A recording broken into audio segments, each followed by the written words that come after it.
Samahan niyo akong mag-interpret ng X-ray. So, ito yung pinadala sa atin na X-ray result. Ito yung official reading. At nakalagay dito na PTB with volume loss, right? And then, pleural effusion and or thickening bilateral. So, tingnan natin yung plaka. So, ito yung kanyang plaka. Pagka tiningnan mo, ito yung PTB niya. Kasi nandun sa result is right, diba? Ito, PTB, right? And then, volume loss. Bakit nasabi na may volume loss? Kasi kung makikita mo, ito, yan. Itong pababa na yan yung trachea, no?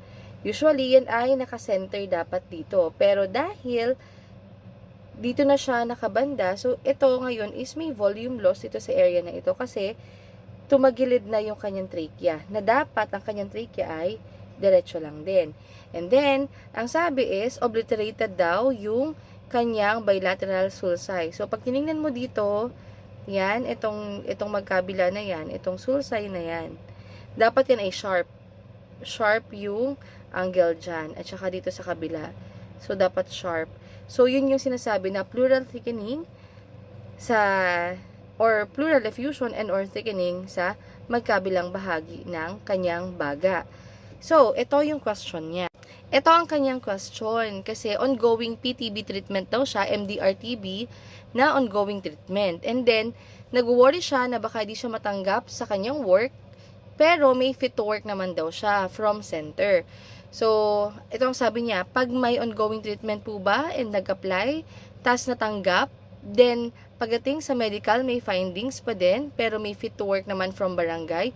If may possible pa rin po ba na di mag-proceed yung hiring process. So, number one, depende yan sa employer yung sa pag-proceed ng hiring process. Pero technically, kung halimbawa, ongoing treatment ka na and then may clearance ka from barangay, then ibig sabihin, okay ka nang magtrabaho, hindi ka na nakakahawa.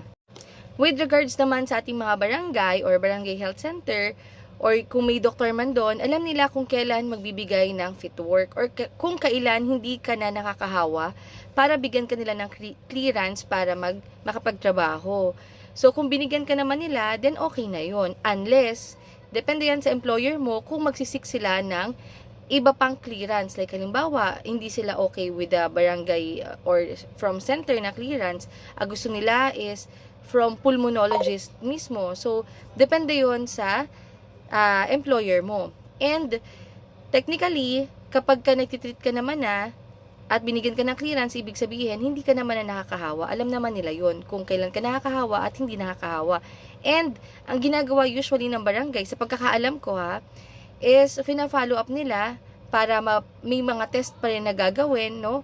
Monitoring, and then, minimake sure nila na matitake mo at matatapos yung gamutan from the barangay.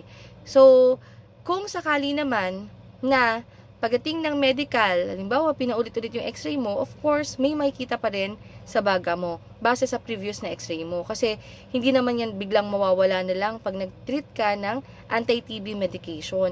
So, pwede pa rin makita sila dun sa x-ray mo. Ngayon, depende pa rin sa employer mo kung magsisik sila ng additional or bago pa rin med certificate or fit to work. Kasi hindi ko din alam kung kailan ka nabigyan. Is it months ago, 2 months ago, 3 months, or 6 months na ba yung fit to work mo? So, depende yan sa employer kung kailan, hanggang kailan ang validity nung previous mong medical certificate or kung kakailanganin mo ulit humingi ng additional medical certificate para ma-prove na fit to work ka. So, pwede pa rin nila yung gawin.